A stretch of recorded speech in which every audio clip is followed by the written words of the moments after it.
할렐루야. 홀로 주님 영광 받으신 줄 믿습니다. 앞뒤 좌우 뒷사람 보고 인사하겠습니다. 주님의 평강을 빕니다. 주의 이름으로 축복하고 사랑합니다. 은혜 받을 줄 믿습니다. 오늘 우리 함께 은혜 받고자 하는 말씀의 제목이 쇼페팀이라는 제목으로 함께 은혜를 나누겠는데요, 이 쇼페팀이라는 말이 히브리 말이, 여러분 한번 따라해 볼까요? 쇼페팀. 희한하다. 여러분 히브리 말 하나 배운 거예요. 이 사사기를 쇼페팀이라는 말을 썼어요. 이 쇼페팀이라는 뜻이 심판하는 자들, 그리고 구원하는 자들, 건져내는 자들, 그런 뜻이에요. 그래서 이 사사기라는 말이 원어적 해석을 하면 판관기라는 말이 재판하는 자들, 그런 뜻이에요. 그래서 우리가 이 쇼페팀이라는 말이 심판하는 자들과 건져내는 자들과 구원하는 자들의 사건 하나하나를 기록했다, 이렇게 이해하면 될 거예요. 그래서 오늘부터 이제 사사기 강해를 할 건데요, 이 드라마틱하고 하나님이 왜 사사기를 통해 우리에게 하시고 싶은 말씀을 있으실까를 듣고 깨달아서 하나님의 놀라운 은혜와 복을 받는 은혜가 있기를 축복합니다. 책 한 권을 소개하는 것으로 말씀을 열겠습니다. 데이비드 벨드먼이라는 분이 쓴 책인데요, 왕을 버리다라는 책이에요. 이분이 사사기를 깊이 연구하면서 받은 은혜와 주고 하고 싶은 말들을 기록한 책이겠지요. 왕을 버리다. 사실은 책 제목이 왕을 버리다지만 내용들을 살펴보면 너무 가격한 단어들을 썼어요. 왕을 죽이다, 그런 뜻이에요. 여러분, 왕을 죽인다. 생각만 해도 끔찍하지 않습니까? 우리는 하나님을 만왕의 왕이라 부르시고 하나님 앞에 구원받은 자, 그래서 그 하나님을 우리는 주님이라 고백해요. 그런데 우리를 구원하신 하나님을 우리가 죽였다. 여러분, 하나님이 죽을 수 있는 존재입니까? 하나님은 영이시고 신이신데 하나님을 어떻게, 영이신 하나님을 인간이 죽일 수 있겠어요? 그런데 우리가 하나님을 죽였어요. 그 하나님이 우리를 구원하셨는데, 우리를 살리셨는데, 우리를 구원하시고 살리신 그 하나님을 우리가 죽였다니요. 왜? 이 데이비드 벨드먼은 이 하나님을, 왕을 버리다라는 책에서 하나님을 죽였다라고 표현했을까요? 여러분, 하나님은 말씀이세요. 이 말씀이신 하나님을, 이 말씀을 우리가 버리고 말씀대로 생각하지 않고 말씀 따라 순종하지 않는 삶은 곧 왕을 버린 것이고 왕을 죽였다라고 말해요. 그래서 사사기의 주된 주제가 뭐예요? 그때에 왕이 없으므로 자기 소견에 옳은 대로 행하였더라, 이렇게 기록하고 있지 않아요? 여러분, 왕이 있으십니까? 왕은 자기 백성을 통치하는 분을 지칭하는 단어지요. 우리의 왕 되신 하나님이 우리를 통치하십니까? 그 통치 앞에 우리가 순종하고 그 말씀 앞에 순복하며 주의 뜻을 따라, 왕의 뜻을 따라 살아가십니까? 그렇게 살지 않는다면 우리는 왕을 버린 자요, 왕을 죽인 자라는 거예요.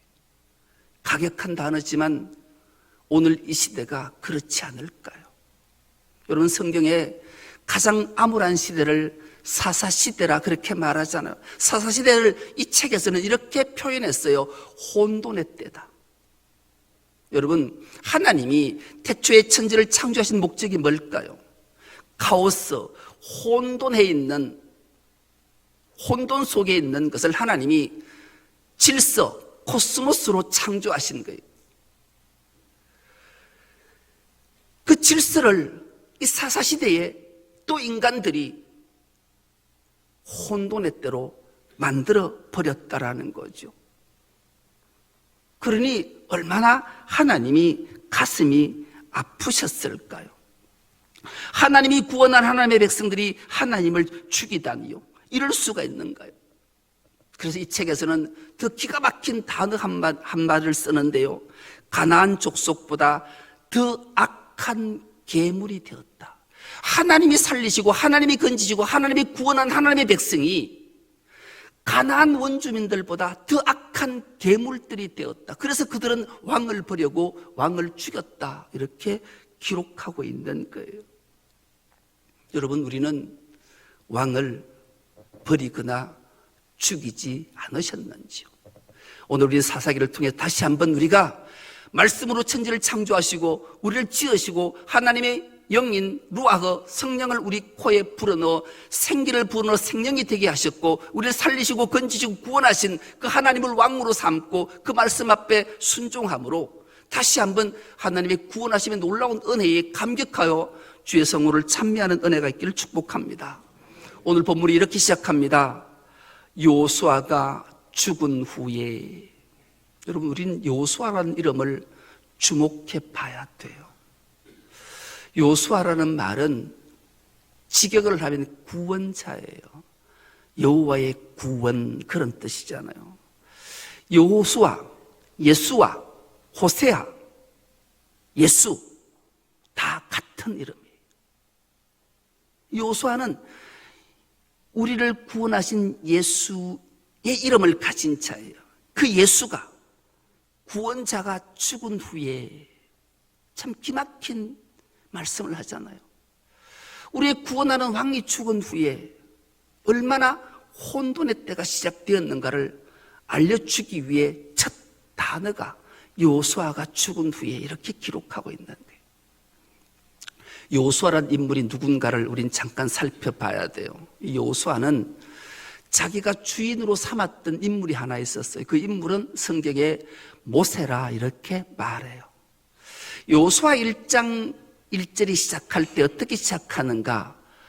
모세가 죽은 후에 이렇게 시작해요. 요수아 1장 1절을 세 번역으로 한번 띄워주겠는데요. 우리 한 목소리를 합독해 보겠습니다. 시작. 주님의 종 모세가 죽은 뒤에 주님께서 모세를 보좌하던 눈의 아들 요수아에게 말씀하셨다. 이렇게 시작해요. 여러분, 요수아는 모세의 종이었어요. 모세가 4대에 걸쳐 애굽에서 종살이하던 이스라엘 백성들을 구출해내잖아요. 그가 120세의 일기를 마치고 하나님의 부름을 받았어요. 종이었던 요수아가 불안과 두려움에 휩싸였어요. 그때 하나님이 요수아에게 말씀하세요. 뭐라고 말씀하시는가? 요수아야, 두려워하지 마라. 네가 어디를 가든지 내가 너와 함께해서 네를 능히 대적할 자 없게 해주겠다. 왜? 내가 모세와 함께 했던 것처럼 네와 함께 할 거기 때문이다. 그래서 너는 어디를 가든지 반드시 네 대적자를 다 물리치고 이기게 될 거다. 이유는 내가 너를 떠나지 않기 때문이다. 그런데 조건 하나가 있다. 네 입에서 율법책이 떠나지 않게 하라. 하나님의 말씀, 네의 왕되는 나를 떠나지 않고 나를 버리지 않고 나를 죽이지 아니할 때 내가 너와 함께 하겠다. 그렇게 말씀해요. 그 말씀을 받았던 요수아는 일평생 그 말씀을 지켜요. 그리고 드디어 그가 110세의 일기를 마치고 하나님의 부름을 받을 때 그의 한 고백은 놀랍지 않아요. 출발은 여호와의 종 요수아가 하나님의 부름을 받았다. 그는 모세의 종으로 출발했다가 여호와의 종으로 마쳐내는 놀라운 은혜를 입은 자예요. 이 감격을 안고 요수아가 드디어 유언을 이스라엘 백성들에게 남겨요. 그 유언 남기는 내용들이 요수아 23장에 등장하게 되는데, 요수아 23장 14절에서 16절 말씀도 세 번역으로 한번 띄워줄 테니까 우리가 한 목소리로 한번 합독해 보겠습니다. 시작. 나는 이제 온 세상 사람이 가는 길로 갈 때가 되었습니다. 당신들은 주 하나님이 약속하신 모든 선한 말씀 가운데에서 이루어지지 않는 것이 하나도 없음을 당신들 모두의 마음과 모두의 양심 속에 분명히 알고 있습니다. 한 말씀도 어김이 없이 다 이루어졌습니다. 주 하나님이 약속하신 모든 선한 말씀을 여러분에게 그대로 이루으셨지만 그 반대로 주님께서는 모든 해로운 일도 여러분에게 미치게 하여 주 하나님이 당신들에게 주신 이 좋은 땅에서 여러분을 없애버릴 수도 있음을 명심하십시오. 그러므로 여러분이 주 하나님이 여러분에게 지키라고 명하신 언약을 어기고 가서 다른 신을 섬기고 경배하면 주님의 진노가 여러분에게 내려 당신들은 그가 주신 좋은 땅에서 곧 망하게 될 것입니다. 아멘. 요수아가 이제 하나님의 부름받을 때를 알았어요. 그리고 마지막 부름받을 직전에 12지파의 모든 백성들을 세켐이라는 땅으로 불러 모았어요. 세겜에서 요수아가 유언한 내용이에요. 여러분, 우린 세겜 땅이라는 것을 주목해 봐야 돼요. 저 세겜이 어떤 지역인가? 여러분 보시기에 우편, 여러분 쪽에서 우편이 그리심이라는 산이고요, 좌편이 에발산이, 그 중간에 세켐이라는 곳이 있어요. 이 세겜 지역이 왜 요수아가 하필 세겜에 모든 이스라엘 지파들을 다 몰아서 유언을 했을까? 그 유래가 이런 거예요. 하나님께서 갈대아 우르 땅에 있던 아브라함의 아비 데라를 찾아왔어요.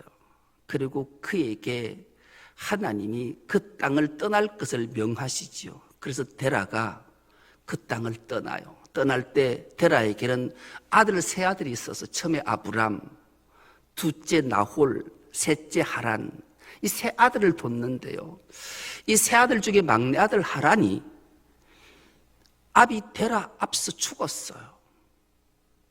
아버지 심령이 어땠을까요? 막내 아들이 죽었어요. 그런데 그때는 이 하란은 장가를 들어서 자녀들을 낳았어요. 첫째 딸이 사레예요. 둘째 딸이 밀가예요. 이런 딸을 뒀는데, 그래서 하란이 죽자 그 하란에게 아들 하나가 있었는데 롯이라는 이름하는 아들이 있어요. 그때 이제 아비 데라가 아브라함에게는 자기 동생이 낳은 딸 조카지요. 그러니 사레를 아내로 삼게 하고 나홀에게는 둘째 딸이었던 밀가를 아내로 삼게 해요. 그리고 롯을 데리고 이제 그 갈대아 우르 땅을 떠나서 이제 유프라테스 강 바로 직전 앞에 하란이라는 지방에 가서 정착을 하고 살아요. 왜 이들은 하나님이 보여주고 지시할 땅으로 가나안 땅으로 가지 않고 그 하란에 머물러 살았을까? 고대의 사람들은 이런 의식 하나가 있었어요. 강을 건너면 끝이다, 이런 생각을 갖고 있었어요. 그래서 어떤 이주를 하려고 출발했다가 강을 딱 만나면 멈칫하는 거예요. 이거 넘으면 끝나는데, 다시 돌아오지 못하는데 어떡하지? 이런 마음을 가진 거예요. 그래서 떠나지 못하고 하란 땅에 정착을 하고 살아요.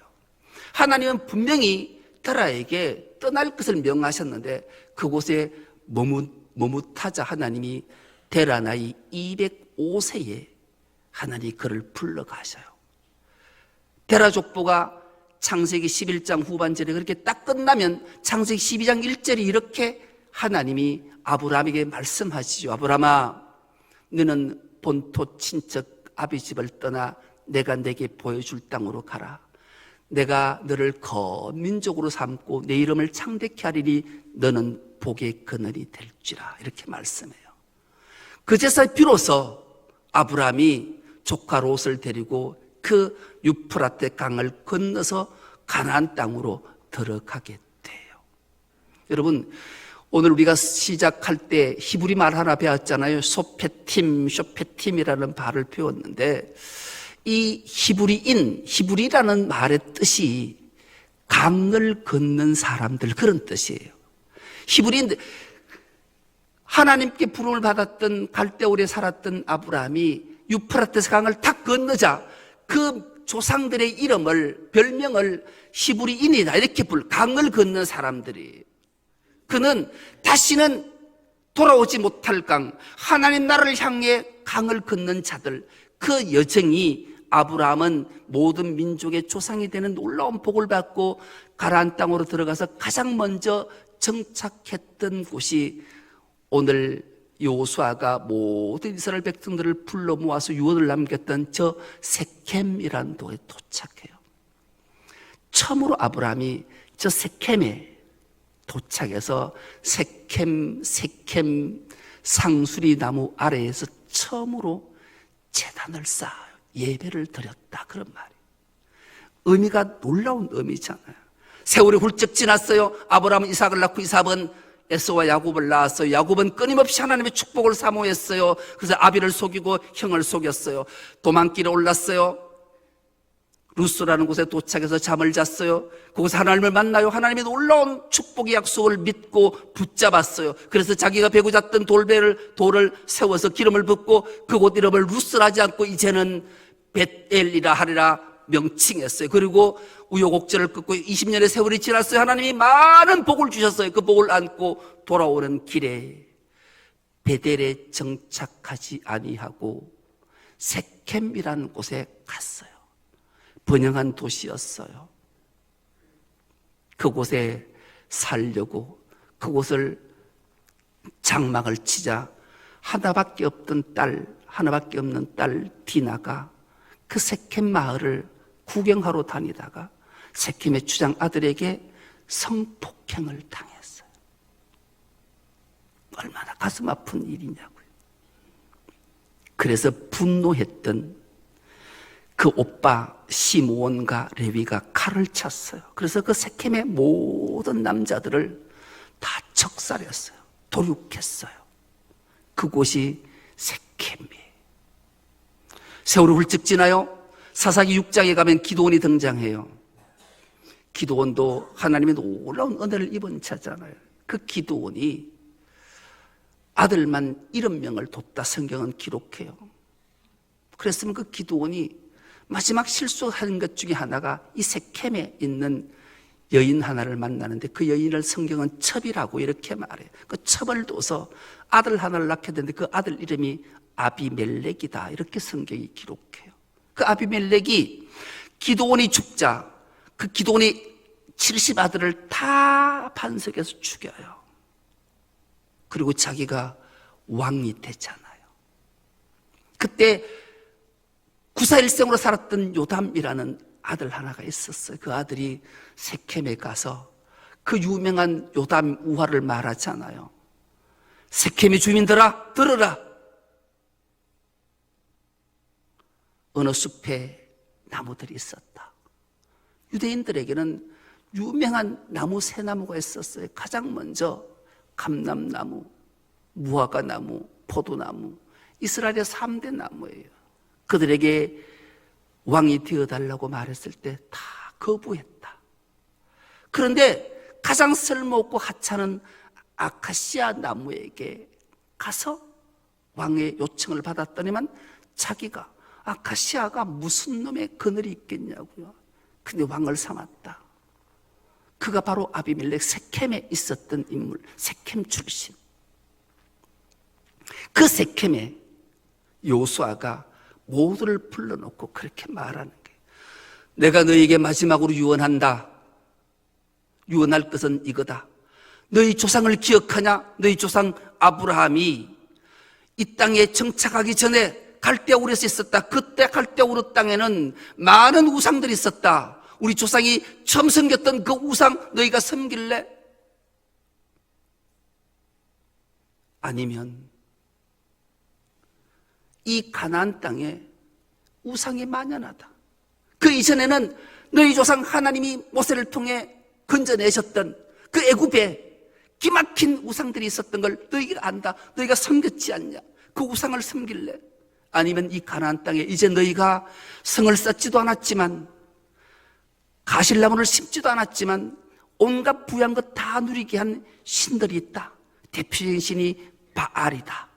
그리고 너희들이 자식 많이 놓기를 원하냐? 그 아세라 타산의 여신이 있다. 이것을 섬길래? 오늘 택하라. 너희 조상이 섬겼던 신을 섬기든지 애굽 땅의 신을 섬기든지 이 가나안 땅의 신을 섬기든지, 그러나 나는 오직 주 여호와 하나님만을 섬기겠노라. 그렇게 여호수아가 유언의 말씀을 남겨요. 그때 이스라엘 백성들의 반응이 어떠했던가? 이 반응을 여호수아 24장 16절에 이 여호수아의 유언을 듣고 12지파 모든 백성이 고백한 맹세한 내용들입니다. 이 말씀 우리가 한 목소리를 합독해 보겠습니다. 시작. 백성들이 대답하였다. 주님을 저버리고 다른 신들을 섬기는 일은 우리가 절대로 하지 않겠습니다. 아멘. 이렇게 맹세해요. 절대로 하지 않겠다. 오직 우리 주 여호와 하나님만을 섬기겠다. 여러분, 말로 맹세를 했으면 지켜야 될까요? 지키지 않아도 될까요? 말로는. 여러분, 그런데 오늘 사사기 시대 혼돈처럼 우리가 말로는 하는데 지키지 않잖아요. 그래서 혼란했대, 혼돈했대. 사사시대, 오늘의 시대가 사사시대예요. 하나님이 왕이시고 하나님의 통치를 받는다면 하나님 말씀이 들으면 말씀을 경청하고 순종하고 지켜내야 되는데 머리로는 가슴으로는 받았는데 삶의 자리에서는 전혀 말씀에 순종하지 않고 통치받지 않잖아요. 여러분의 생각대로, 여러분의 의지대로, 여러분의 뜻대로 여러분이 행동하지 않으십니까? 그래서 말의 중요성은 정말로 중요해요. 왜요? 마음으로 믿어 의에 이르고 입으로 신하여 구원에 이르기 때문에 그래요. 말은 중요해. 그런데 말만 하는 신앙은 안 돼요. 말로만 하는 신앙은 안 된단 말이에요. 말로만 하는 신앙은 얌체예요. 그러면 안 돼요. 그런데 오늘날 이런 모습들을 우리는 여전히 보고 있고 그런 모습 속에 우리는 살아가요. 이렇게 여호수아의 유언이 끝나고 그들에게 맹세를 받고 여호수아가 죽었어요. 이제 건져낼 자, 심판할 자, 구원할 자가 죽었어요. 얼마나 불안하고 두려웠을까요? 여러분, 모세가 죽었을 때도 여호수아가 되게 불안과 두려움에 있었을 때 하나님은 여호수아를 찾아오셔서 너는 니를 능히 대적할 자 없을 거다. 그 이유는 내가 모세와 함께한 것 같이 니와 함께할 것이기 때문이다. 마음을 강하게 하라. 담대하라. 두려워하지 말라. 내 입에서 율법책의 말씀을 떠나지 않기만 하면 내가 반드시 너를 승리케 하겠다. 담대함으로 여호수아가 가나안 땅의 진군에서 승리했어요. 그런데 그 여호수아가 죽었어요. 모세가 죽을 때는 하나님이 후계자 여호수아를 세워주셨는데 여호수아가 죽었고는 후계자가 없어요. 얼마나 불안과 두려워할까요? 그때 이스라엘 백성들은 여호수아의 마지막 유언을 떠올렸어요. 그래서 오늘 본문 1절에 여호수아가 죽은 후에 그들이 대제사장 앞에 나가 이런 말을 하게 돼요. 이스라엘이 여호와께 여쭈어 이르되 우리 가운데 누가 먼저 올라가서 가나안 족속과 싸우리까? 대제사장에게 물은 거죠. 대제사장은 이스라엘 백성들의 이 말을 안고 지성소에 들어가서 하나님 앞에 물어요. 하나님 어떻게 할까요? 하나님이 응답하지요.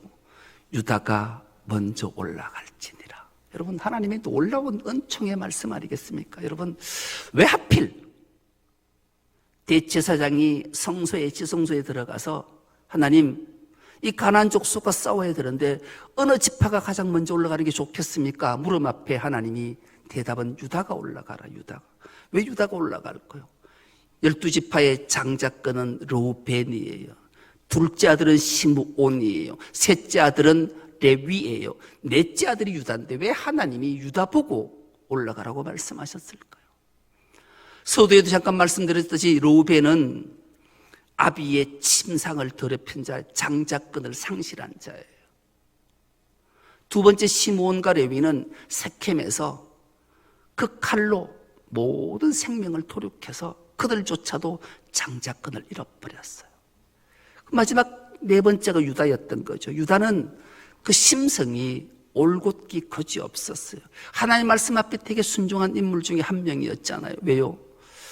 요셉을 형들이 시기해서 죽이려 할 때 요셉을 살린 자가 유다였어요. 그를 죽이지 말자, 살려내요. 그리고 세월이 흘러서 우유곡절을 겪고 애굽에서 요셉이 총리되었을 때 요셉이 자신의 동생 베냐민을 볼모로 잡을 때 가장 먼저 다른 이들은 말 한마디 못할 때 유다가 담대히 앞서서 요청했던 말을 기억합니까?